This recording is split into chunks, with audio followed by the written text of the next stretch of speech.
할렐루야. 오늘 하나님을 예배하러 오신 성도님들 예수님의 이름으로 축복합니다. 오늘 하나님께서 우리에게 주시는 말씀은요, 마가복음 5장 35절에서 36절입니다. 제가 봉독해 드리겠습니다.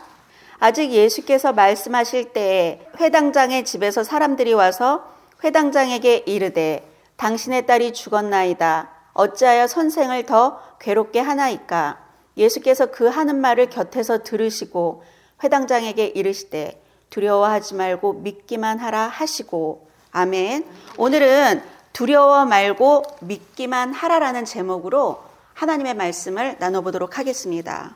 우리가 인생을 살아가다 보면 많은 문제 상황 가운데 맞닥뜨릴 수 있는데요, 불가능한 상황을 어떻게 해결해 나가는지 말씀을 통해서 알아보도록 하겠습니다. 5장 22절. 회당장 중에 하나인 야이로라 하는 이가 와서 예수를 보고 발 아래 엎드리어. 이 가버나움 회당은 이스라엘의 이렇게 다른 회당과는 다르게 이 규모가 엄청나게 컸었어요.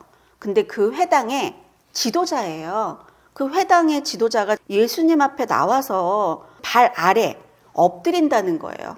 유대 지도자들은요, 예수님을 어떻게 하면 고발을 할까, 잡아 죽일까, 그런 것들을 하면서 예수님을 따라다녔거든요. 그들은 서기관들이나 바리새인들이죠. 근데 이 회당장은 좀 다르다는 거죠. 이 회당장은 사회적 지위와 이런 명예들을 갖고 있었는데요, 이 모든 것들을 갖고 있는 이 회당장에게 문제가 생겼다는 거예요.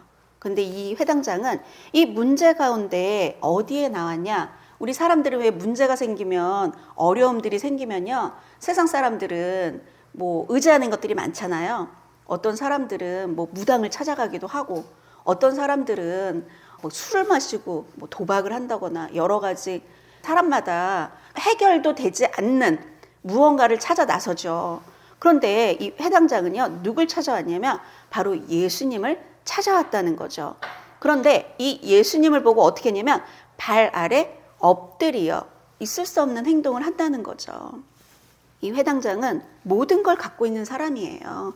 그런데 이 나사렛 출신의 이름도 없는 그런 선지자 예수죠. 예수님 발 앞에 엎드린다는 거는요, 있을 수도 없는 행동을 하고 있다는 거죠. 우리가 예수님 앞에 나올 땐 이렇게 겸손한 마음으로 나와야 된다는 거죠. 이 회당장은요, 자신의 이런 사회적 지위와 체면, 자기의 이런 자존심 같은 것들을 다 내려놓고 예수님 앞에 엎드렸다는 거죠. 우리가 예수님 앞에 나올 때 이런 자세들이 필요하다는 거죠. 23절. 간곡히 구하여 이르되 내 어린 딸이 죽게 되었사오니 오셔서 그 위에 손을 얹으사 그로 구원을 받아 살게 하소서 하거늘. 이 회당장한테는 어린 딸이 있었는데 보니까 이는 돈도 많은 사람이었기 때문에 많은 의원들한테 그 딸을 맡겼을 거예요. 그런데 이 딸이 이제 죽게 된 거예요. 답이 없어요. 이 사람이 죽게 되는 것을 해결할 수 있는 사람은 아무도 없죠. 그런데 이 회당장은요, 이 예수님을 죽게 된 그 딸을 살릴 수도 있는 분으로 믿었다는 거죠. 그래서 그 믿음을 가지고 이제 나온 거죠. 그러면서 어떻게 하냐면 오셔서 그 딸 위에 손을 얹으사 그로 구원받아 살게 해달라고 간곡하게 구하고 있어요. 24절. 이에 그와 함께 가실새 큰 무리가 따라가며 애워싸 밀더라. 이제 문제가 생깁니다. 또 어떤 문제가 오냐면 이제 예수님만 가면 딸이 살 것 같은 그런 믿음 가운데 갔는데 급하게, 지금 얼마나 급해요, 그렇죠? 한시도 지체할 수 없는 그런 상황 가운데 너무 급한데 벽이 하나 또 생긴 거예요. 뭐냐면 12해를 혈루증으로 앓아온 한 여자가 있어 많은 의사에게 많은 괴로움을 받았고 가진 것도 다 허비하였으되 아무 효염이 없고 도리어 더 중하여졌던 차에. 너무나도 급한, 한시라도 빨리 가서 딸을 살려야 되는데 혈루증 여인을 만난 거죠. 이 여인은 12년 동안 혈루증을 앓았대요. 12년 동안 병을 앓았는데 많은 의사한테 괴로움을 받았고 돈도 다 잃어버리고 괴로움을 너무 많이 당한 거죠. 하루 이틀도 아니고 12년. 이 여인의 마음이 어땠을까요? 그리고 이 혈루증이라는 거는요, 이 레위기에 보면 그 율법적으로 이 혈루증을 갖고 있는 사람들은요, 굉장히 불결하다고 하여서 사람들한테 이게 무시당하고 이게 외면을 당하는 그런 계층이었거든요. 또한 이 불결한 이 여인을 만지거나 그 여자가 만진 사람, 그 여인이 만졌던 물건, 이런 것들이 다 불결하다고 보거든요.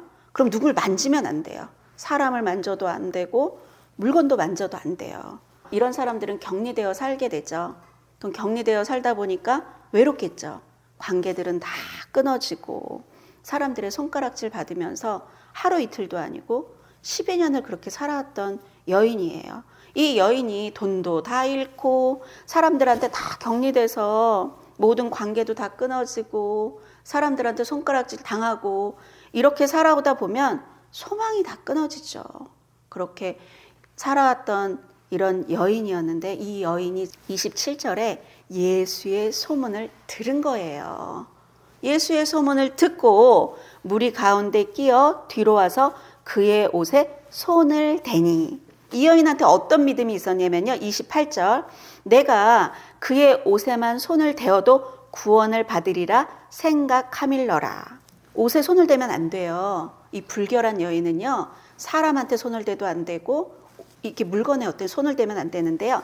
살짝 그분의 옷에 손만 이렇게 딱 대도 구원을 받는다는 믿음이 이 여인한테 있다는 거죠. 마가복음 11장 23절 한번 가보겠습니다. 내가 진실로 너희에게 이르노니 누구든지 이 산더러 들리어 바다에 던져지라 하며 그 말하는 것이 이루어질 줄 믿고 마음에 의심하지 아니하면 그대로 되리라. 그러므로 내가 너희에게 말하노니 무엇이든지 기도하고 구하는 것은 받은 줄로 믿으라. 그리하면 너희에게 그대로 되리라. 이 여인이 상 같은 문제죠. 그런데 이 여인한테 어떤 믿음이 있냐면요. 그냥 옷에만 손을 대어도 구원을 받으리라는 이런 믿음이 있어요. 그러면 그 믿음이 있으면 어떻게 된대요? 그대로 된다고 성경에서 말씀하고 있죠. 이 여인은 12년 동안 의원한테도 가고 돈이 많아도 전혀 이 여인의 병을 고칠 수 없었어요. 근데 이 여인한테 있었던 게 뭐냐면 믿음이었다는 거예요.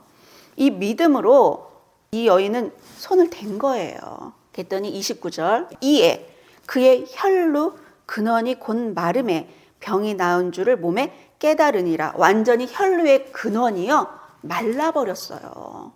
그 옷자락에 손만 대도 나는 나으리라는 그런 믿음이 있었잖아요. 믿음이 낫게 한 거죠. 30절 예수께서 그 능력이 자기에게서 나간 줄을 곧 스스로 아시고 무리 가운데서 돌이켜 말씀하시되 누가 내 옷에 손을 대었느냐 하시니. 누가 내 옷에 손을 댔냐? 막 이러니까 이 여인은 얼마나 두려웠겠어요. 손을 대면 안 돼요.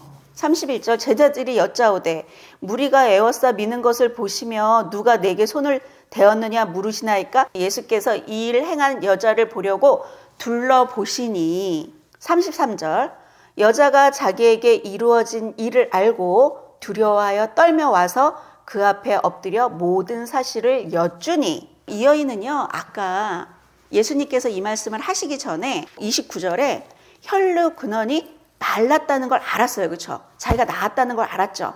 그럼 쓱 그냥 도망가면 돼요.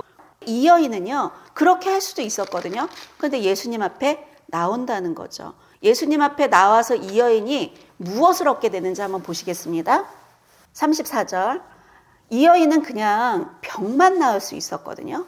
근데 예수님 앞에 나와서 무엇을 얻게 되냐면 예수께서 이르시되 딸아 내 믿음이 너를 구원하였으니 평안히 가라. 내 병에서 놓여 건강할지어다. 근데 예수님께서 이 여인에게 뭐라 그러죠? 딸아 그러죠. 딸아. 지금 이 여인은 오랫동안 슬픔과 고통 가운데 외로움 가운데 버림받은 것 같은 이런 마음으로 사람들한테 완전 자존감은 다 떨어지고 인생은 피폐해지고 완전 대인기피증 있는 사람처럼 지금까지 살아왔잖아요. 근데 주님께서 이 여인을 뭐라 그러죠? 딸이라고 불러주시잖아요. 그렇죠? 그러니까 이 여인이 그 딸아 이럴 때 어떤 마음이었을까요? 이 마음이 다 회복되는 거죠. 주님은 이 여인이 12년 동안 얼마나 힘들었는지를 알아요. 그래서 이 여인의 마음을 회복시켜 주시는 거죠. 그래서 이 여인은요 그냥 병만 나은 게 아니라 구원까지 받는 거예요. 너무 큰 은혜를 받게 되었다는 거죠. 우리가 이렇게 교회 나오고 그러는 거는 단순하게 우리의 문제 하나 해결하려고 교회 나오는 게 아니에요. 가장 중요한 문제는 우리의 구원 문제라는 거죠. 이게 가장 중요하다는 것을 꼭 기억하시길 바랍니다. 35절, 아직 예수께서 말씀하실 때에 회당장의 집에서 사람들이 와서 회당장에게 이르되 당신의 딸이 죽었나이다. 어찌하여 선생을 더 괴롭게 하나이까? 예수님께서 혈루증 여인하고 이런 것들을 하는 과정 가운데 너무나도 지체됐잖아요. 그런데 이 장면을 누가 보고 있죠? 회당장 야이로가 보고 있는 거예요. 그럼 그걸 보고 회당장 야이로는 마음이 어땠을 것 같으세요? 한시라도 급한 상황이지만 너무 놀라운 걸 봤잖아요. 뭐냐면 그 믿음을 본 거예요. 아니 옷자락에만 손을 댔는데 혈루의 근원이 마르고 이렇게 구원받는 이 여인, 이게 다 예수님의 계획 가운데 있었다는 거죠. 회당장 야이로의 딸은 어떻게 됐죠? 죽었어요. 죽은 자를 살리는 믿음은 어때야 될까요? 완전히 커야 되죠. 이 회당장 야이로는 그냥 예수님의 소문을 듣고 나왔어요. 자기 딸 좀 살려달라고. 근데 믿음이 더 커야 돼요. 죽은 자를 살리는 믿음이 되려면. 36절, 예수께서 그 하는 말을 곁에서 들으시고 회당장에게 뭘 하냐면 딱 두 가지를 명령하세요. 일단 두려워하지 말래요. 이런 상황에서 두려워하지 않을 사람 있나요? 자식이 병에 들었는데 이제 죽었대요. 끝난 거죠. 이제 더 이상 소망이 없어요. 인간적으로 사람이 죽었는데 다시 살아난다는 거는 있을 수 없는 거잖아요. 그럼 이제 예수님이 이제 됐습니다 하고 포기할 만 하잖아요. 근데 예수님께서 이런 말씀을 하시는 거예요. 두려워하지 말라. 두 번째는 믿으래요. 믿기만 하래요. 두 가지 명령을 했다는 거죠. 그런데 이게 참 쉬운 명령은 아니에요. 회당장 야이로는요, 이 믿음의 근거가 뭐였냐면 말씀이었다는 거예요. 현실적으로는 딸이 죽었지만 예수님이 하는 이 말씀을 믿었다는 거죠. 이게 뭔가를 믿는 게 그냥 뭐 다른 걸 믿는 게 아니에요. 말씀을 믿는 거예요. 예수님께서 두려워하지 말고 믿기만 해. 그럼 이 말씀을 믿고 가는 거예요. 현실 상황에서는 딸이 죽어서 인간적인 생각으로는 살아날 수 없지만 예수님께서 지금 말씀하셨기 때문에 이 말씀을 믿는 거라는 거죠. 그런데 37절 보십시오. 베드로와 야고보의 형제 요한 외에 아무도 따라옴을 허락하지 아니하시고, 예수님께서 제자들이 12제자잖아요. 그런데 3명만 데리고 가요. 베드로, 야고보, 그리고 요한. 다른 사람들은 못 따라오게 해요. 이상하죠? 이게 왜 그러냐면요. 6장으로 한번 가보겠습니다. 6장에 보면 예수님께서요, 고향으로 가셨어요. 제자들이 이제 고향에 따라가는데요. 3절 한번 보겠습니다. 고향에 갔더니 사람들이 뭐라 그러냐면요. 이 사람이 마리아의 아들 목수가 아니냐? 야고보와 요셉과 유다와 시몬의 형제가 아니냐? 그 누이들이 우리와 함께 여기 있지 아니하냐 하고 예수를 배척한지라. 고향에 갔더니 마리아 아들 목수잖아? 이러면서 배척을 하는 거예요, 예수님을. 근데 예수님은 능력이 많으시잖아요. 좀 전에 혈루증의 여인이 옷자락을 이렇게 만지기만 해도 치유가 되는 이런데, 고향에 갔더니 이들은 마리아 아들 목수 아니냐? 막 이러면서 예수님을 배척한 거죠. 그랬더니 4절, 예수께서 그들에게 이르시되 선지자가 자기 고향과 자기 친척과 자기 집 외에서는 존경을 받지 못함이 없느니라 하시며, 이 선지자가 자기 고향, 친척, 자기 집에서는 존경을 받지를 못한대요. 그렇게 말씀하고 있죠. 5절, 거기서는 아무 권능도 행하실 수 없어. 예수님이 아무리 능력이 있어도요, 내가 믿음이 없으면은요, 아무 일도 없다는 얘기를 하고 있는 거예요. 이 죽은 딸을 살려야 되잖아요. 그래갖고 믿음이 부족한 자들은 다 놔두고 베드로와 야고보와 요한을 데리고 가시는 거예요. 38절, 회당장의 집에 함께 가사 떠드는 것과 사람들이 울며 심히 통곡함을 보시고, 회당장 집에 갔더니 난리가 났어요. 지금 딸이 죽었잖아요. 그랬더니 상상을 해보세요. 뭐 난리가 났겠죠, 그렇죠? 여기 보니까 막 울고 불고 통곡하고 어린 딸이 죽었으니까 난리가 난 거예요. 그럼 우리는 어떨까요? 예수님이 아무리 두려워하지 말고 믿기만 하라 그래도 그 믿어져요? 두렵고 믿어지지가 않죠. 그럴 때 우리는 뭘 붙잡아야 되냐면 예수님의 말씀을 붙잡아야 돼요. 39절, 들어가서 그들에게 이르시되 너희가 어찌하여 떠들며 우느냐? 이 아이가 죽은 것이 아니라 잔다 하시니. 예수님께서 죽은 게 아니라 잔다고 말씀하셔요. 그랬더니 뭐라 그러냐면 그들이 비웃더라. 말도 안 되는 소리를 하고 있네. 그럼 비웃고 있는 거예요. 예수께서 그들을 다 내보내신 후에 아이의 부모와 또 자기와 함께한 자들을 데리시고 아이 있는 곳에 들어가사. 비웃는 사람들 있죠? 그들을 어떻게 했다고요? 다 내보내야 돼요. 왜냐면 이건 되게 놀라운 믿음이 지금 필요한 거거든요. 그렇기 때문에 의심하면 안 되잖아요. 그러니까 이들을 내보내시고 아이의 부모와 베드로와 야고보와 요한을 데리고 아이 있는 곳에 이제 들어가셨어요. 41절 그 아이의 손을 잡고 이르시되 달리다굼 하시니 번역하면 곧 내가 내게 말하노니 소녀야 일어나라 하심이라. 소녀가 곧 일어나서 걸으니 나이가 12살이라. 사람들이 곧 크게 놀라고 놀라거늘. 믿음은요 이렇게 놀라운 일들을 일으킬 수 있다는 거죠. 그런데요 의심하면 아무 일도 일어나지 않아요. 결국 우리는 의심하지 않아야 되는데요. 야고보서 1장 6절을 한번 보겠습니다. 오직 믿음으로 구하고 조금도 의심하지 말라. 의심하는 자는 마치 바람에 밀려 요동하는 바닷물결 같으니 이런 사람은 무엇이든지 주께 얻기를 생각하지 말라. 그래서 이 의심이 오면 얻을 수가 없대요. 그러니까 우리는 믿어야 되는데 믿지를 못한다는 거죠. 마태복음 14장 25절 밤사경에 예수께서 바다 위로 걸어서 제자들에게 오니 예수님이 깜깜한데요. 바다 위를 이렇게 걸어서 지금 제자들한테 오는 거예요. 제자들이 그가 바다 위로 걸어오심을 보고 놀라 유령이라 하며 무서워하여 소리 지르거늘. 아니 깜깜한 밤에 웬 사람이 막 바다 위를 걸어오면 얼마나 놀래겠어요. 그렇죠? 유령이라 이러면서 무서워서 소리를 지르고 있는 이런 상황이라는 거예요. 27절 예수께서 즉시 이르시되 안심하라 나니 두려워하지 말라 이렇게 말씀하셨어요. 예수님은 항상 나타나셔서 하는 말씀 있죠. 두려워하지 말라 그러시죠.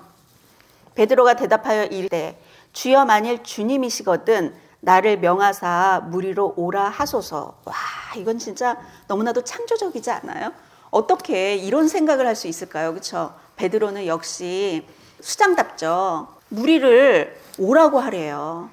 이 베드로는 지금 예수님을 너무 많이 경험했잖아요. 그러니까 예수님은 뭐든지 가능하다고 믿는 거죠. 우리가 예수님이 어떤 분인지 아는 거 이게 너무나도 중요해요. 베드로는요 그분이 무리로 오라 하면 나도 걸을 수 있다는 거 있죠. 이걸 믿었다는 거예요. 그래서 우리는 항상 이 예수님이 나에게 어떤 분인가 이것을 아는 거 이게 너무나도 중요하다는 거 그거 꼭 기억하시길 바랍니다. 예수님께서 29절에 오라 하시니 베드로가 배에서 내려 물 위로 걸어서 예수께로 가되. 이게 바로 믿음이죠. 믿음으로 베드로가 물 위를 걷고 있는 거예요. 30절 바람을 보고 무서워 빠져가는지라 소리질러 이르되 주여 나를 구원하소서 하니 예수께서 즉시 손을 내밀어 그를 붙잡으시며 이르시되 믿음이 작은 자여 왜 의심하였느냐 하시고 물 위를 걷다가 의심하니까 어떻게 됐죠? 바로 빠지죠. 예수님의 말씀을 믿고 그냥 바로 갔어야 되는데 바람을 보니까 갑자기 이렇게 현실을 딱 보니까 의심이 딱 들어온 거죠. 그러니까 바로 빠진다는 거죠. 그래서 우리는요 의심하면 어떤 일도 이룰 수 없다는 거죠. 우린 믿어야 돼요. 근데 이 믿음이 어떻게 오냐는 거죠. 로마서 10장 17절 믿음은 들음에서 나며 들음은 그리스도의 말씀으로 말미암았느니라. 믿음은요 들음으로 와요.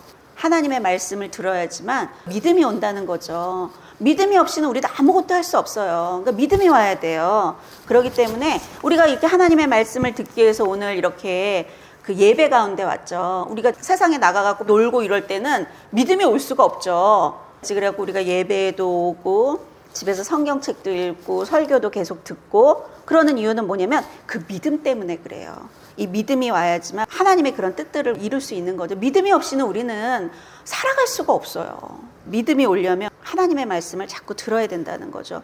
오늘 이 야이로가 예수님에 대한 소문을 들었죠. 예수님에 대한 소문을 듣고 이런 말씀을 딱 들으면은요, 뭘 하게 되냐면 생각을 하게 돼요. 내가 예수님에 대한 이런 소문들을 듣고 그분이 많은 기적과 이런 것들을 일으킨다고 하는데 그러면 우리 딸도 고쳐주지 않을까? 이런 생각을 하잖아요. 생각만 하면 아무 일도 없어요. 행동을 해야죠. 행하지 않는 믿음은요, 믿음이 아니에요. 그런데 야이로는 그 생각만 한 게 아니라 어떻게 했죠? 예수님 앞에 직접 나왔다는 거죠. 혈루증 여인이 예수님에 대한 소문을 들었죠.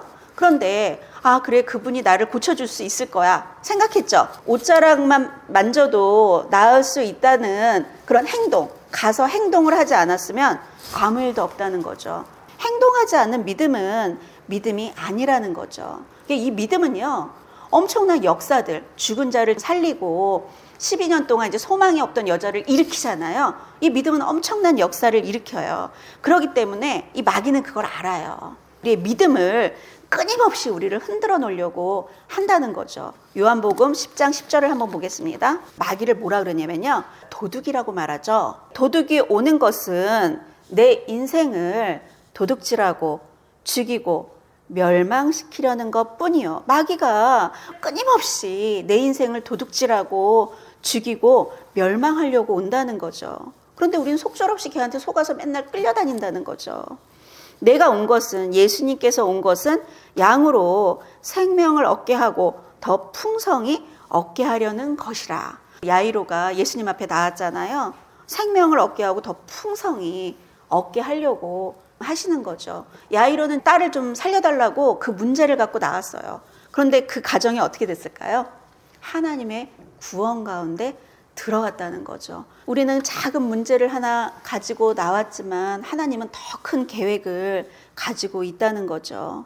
어떤 문제를 가지고 나와서 이게 지체될 때 마음이 급해지고 조급해지고 좌절하고 낭망할 수도 있어요. 하나님의 그 때와 목적을 이루기 위해서는요, 때때로 인내하고 기다려야 할 때가 있어요. 오늘 이 야이로가 인내하고 기다리지 않고 이제 끝났습니다, 그리고 갔으면 어땠을까요? 그 딸은 살아날 수가 없죠. 기다려야 돼요.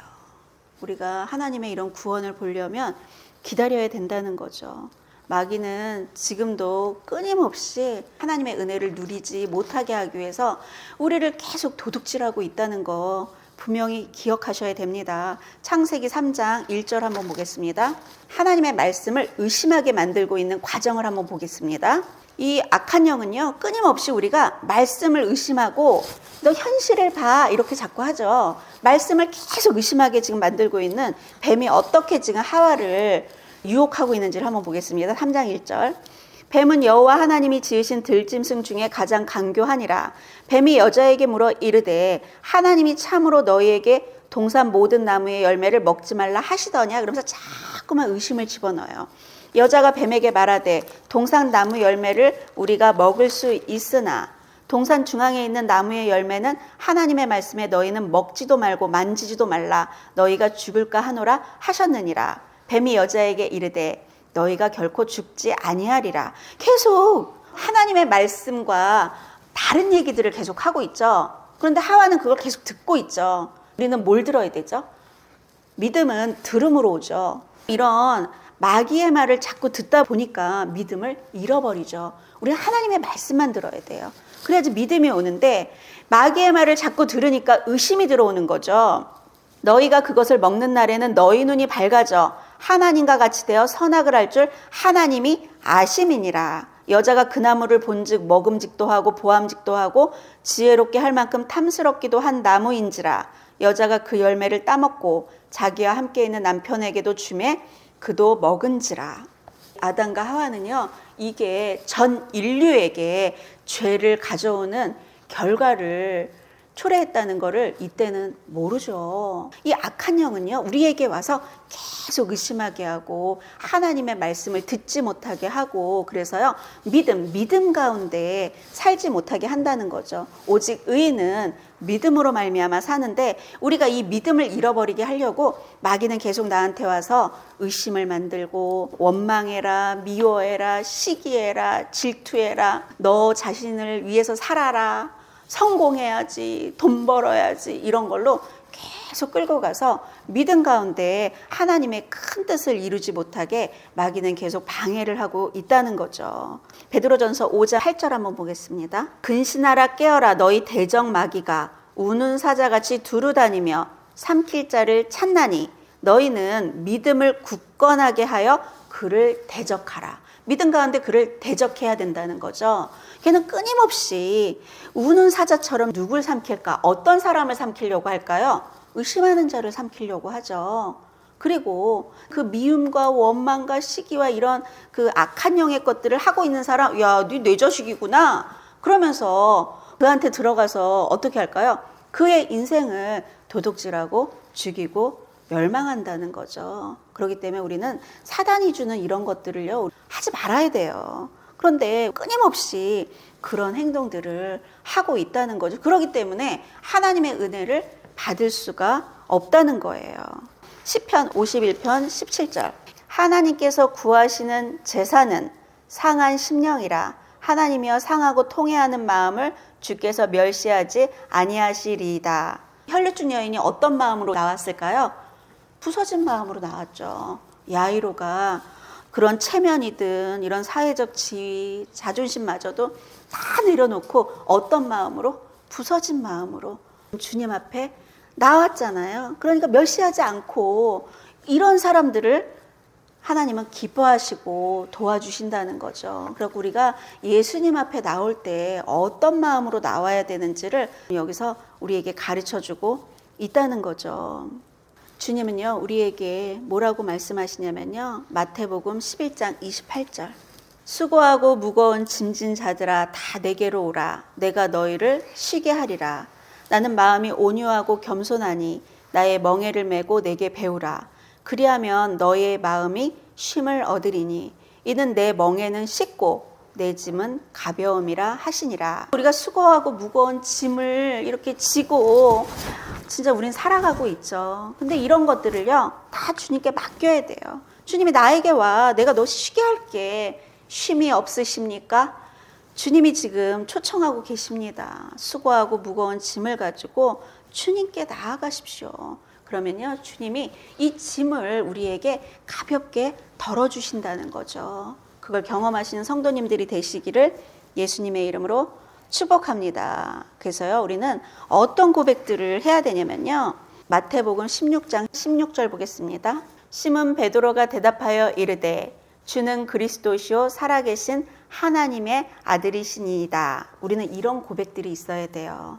예수께서 대답하여 이르시되 바요나 시몬아 내가 복이 있도다. 이를 내게 알게 한 이는 혈육이 아니요 하늘에 계신 내 아버지시니라.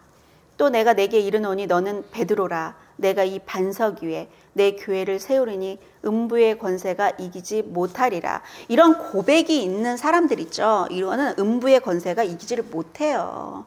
그래서 내가 천국 열쇠를 내게 주리니 내가 땅에서 무엇이든 매면 하늘에서도 매일 것이요 내가 땅에서 무엇이든지 풀면 하늘에서도 풀리리라. 이런 고백이 있는 사람들 있죠. 주는 그리스도시요 살아계신 하나님의 아들이십니다라는 고백이 있는 사람들에게 천국 열쇠가 주어지는데요.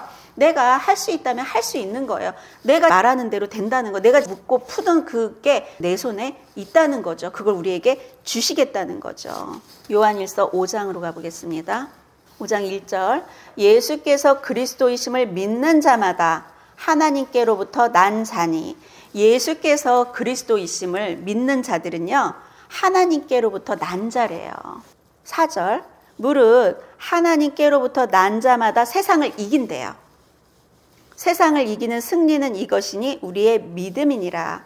예수께서 하나님의 아들이심을 믿는 자가 아니면 세상을 이길 자가 누구냐? 결국 우리의 이 믿음, 예수가 그리스도이심을 믿는 그 믿음 있잖아요.